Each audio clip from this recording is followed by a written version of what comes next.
Assalamualaikum warahmatullahi wabarakatuh. Hai teman-teman semua, perkenalkan nama saya Ova Wulandari, mahasiswi Program Studi Pendidikan Guru Pendidikan Anak Usia Dini, Fakultas Keguruan dan Ilmu Pendidikan Universitas Ahmad Dahlan. Alhamdulillah, pada tanggal 29 Juli sampai dengan 12 Agustus 2024, saya bersama dengan 3 rekan saya, yaitu Tanaya, Rizka Putri Pacilicia, dan Marcella, telah melaksanakan program pengenalan lapangan persekolahan atau yang biasa dikenal dengan PLP1.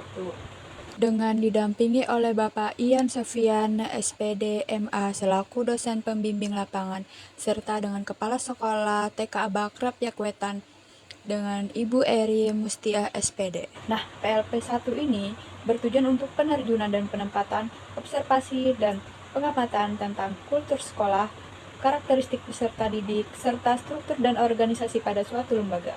Dalam kegiatan kami ini, sekolah yang kami tuju yaitu TK Abakrap Yakwetan, Yogyakarta.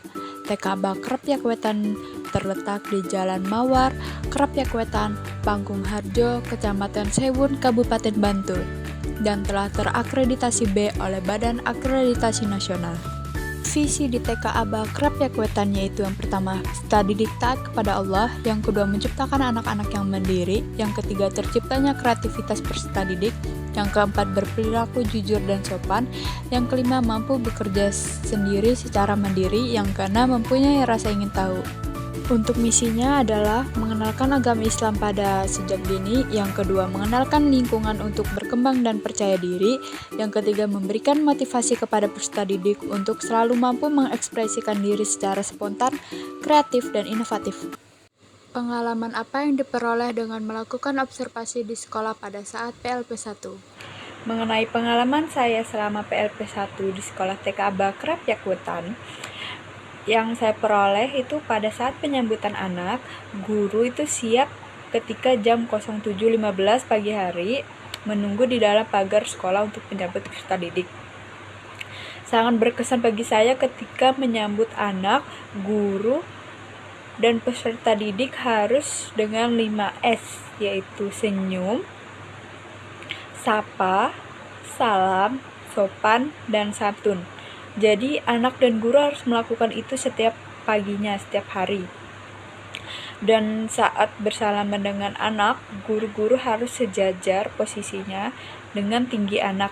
Jadi anak tuh tidak merasa terintimidasi dengan adanya kita yang lebih tinggi atau kita yang lebih dewasa dari anak. Sebelum baris atau masuk ke kelas, anak diberikan kebebasan dulu selama 45 menit untuk bermain di lingkungan sekolah. Jadi anak tuh sudah senang terlebih dahulu gitu melakukan kegiatan di luar kelas. Terus lonceng berbunyi itu pada pukul 8. Anak-anak di sini masih pada tahap adaptasi dengan lingkungan sekolah karena awal masuk beberapa minggu yang lalu masih pada masa MPLS. Nah, jadi untuk baris ada sebagian anak yang harus diperhatikan dulu atau diperintah dulu, terus harus dirapikan oleh gurunya. Nah, saat kegiatan baris ini setiap paginya biasanya anak nyanyi-nyanyi untuk pengenalan. Ada yang pengenalan bahasa Arab, pengenalan bahasa Jawa, bahasa Inggris, bahasa Indonesia.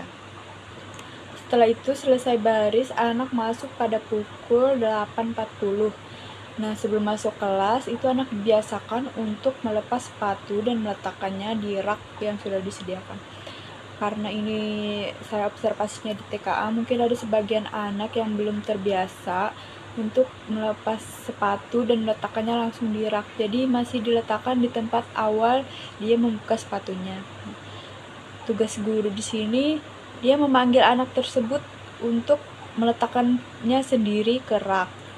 Jadi tidak ada bantuan guru untuk meletakkan kerak sepatu. Jadi biar anak terbiasa terlebih dahulu. Setelah itu masuk kelas masing-masing, tas diletakkan di loker di penyimpanan tas. Nah, sebelum masuk ke kegiatan pembuka, guru melakukan pengkondisian kelas dulu dengan membuat lingkaran dan bernyanyi. Nah, setelah itu jika dirasa guru sudah kondusif peserta didiknya, mereka akan duduk melingkar sesuai karpet atau tempat masing-masing yang sudah diberikan, kayak ada tikar kotak gitu. Nah, itu akan diberikan masing-masing anak. Nah, di kegiatan pembuka itu guru melakukan salam, mengucap salam, terus kayak masih bernyanyi-nyanyi. Setelah itu biasanya di pembuka ini anak akan makan snack pertama yang dibawa oleh anak. Jadi sebelum itu anak mencuci tangan terlebih dahulu. Setelah itu masuk lagi ke kelas, doa makan bersama. Setelah itu makan snack bersama, snack pertama. Setelah itu mencuci tangannya kembali. Habis itu masuk kelas lagi untuk doa sesudah makan. Nah, setelah makan biasanya dilanjut dengan membaca doa sebelum belajar. Setelah itu dilanjut dengan membaca surah-surah pendek, surah Al-Fatihah atau surah An-Nas. Setelah itu biasanya guru menanyakan aktivitas anak sebelum berangkat sekolah itu ngapain aja di rumah, seperti itu. Tadi berangkat dengan siapa, menanyakan kondisi anak, senang atau tidak, sudah sarapan apa belum, seperti itu. Nah, setelah itu biasanya mereka bernyanyi bersama, bertepuk tangan, dan lain-lain untuk membangun kayak semangat anak untuk ternyata sekolah itu menyenangkan gitu. Nah, pada masuk kegiatan inti, guru bercerita terlebih dahulu atau berdiskusi bersama anak. Contohnya bisa dengan menonton video bersama. Setelah itu membuat aturan main. Fungsinya untuk apa? Ini fungsinya untuk apa? Main. Kesepakatannya ini kayu ini hanya untuk apa? Boleh tidak? Dan guru menyediakan berbagai kegiatan main, paling tidak 3 atau 4. Nah, 3 ini bisa membangun, mengelompokkan, membuat, memotong, seperti itu. Dan satunya itu melihat dari kemauan anak. Nah, misalnya ada anak yang, "Bu, saya ingin menggambar saja." Nah, di situ guru akan menyediakan alat, buku atau warna untuk anak menggambar. Jadi setidaknya guru menyediakan 4 kegiatan main. Nah, setelah melakukan kegiatan main, di situ saat anak melakukan kegiatan main, guru biasanya hanya mengawasi saja atau tidak memberi kalimat-kalimat pemantik jika anak belum bisa melakukannya. Nah, setelah melakukan kegiatan main, guru akan menanyakan apa yang sudah dibuat oleh anak, seperti merefleksi hasil karya anak. Mulai dari bercerita, bertanya membuat apa. Nah, selesai kegiatan inti, itu ada istirahat.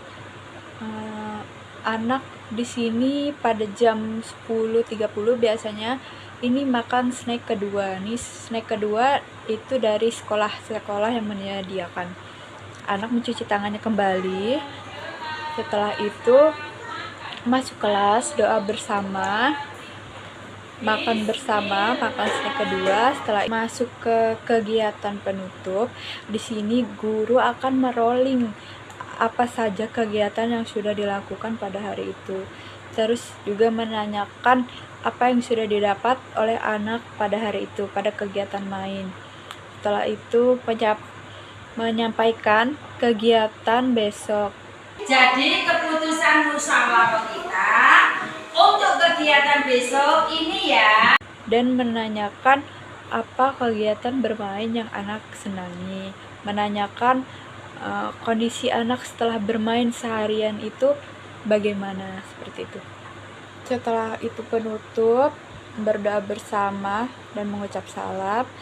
Biasanya setelah kegiatan ini ada hari-hari itu ada ekstra. Jadi untuk TKA itu ekstra di hari Senin itu ada melukis, hari Selasa ada menari, hari Kamis itu renang dan komputer, dan hari Jumat itu musik. Untuk struktur organisasi di TK Bakrep Yakwetan, yang pertama ada pimpinan ranting Aisyah Panggung Harjo, terus di bawahnya ada kepala sekolah, setelah itu komite sekolah, di bawahnya lagi ada guru TKA dan guru TKB, setelah itu ada tata usaha dan karyawan.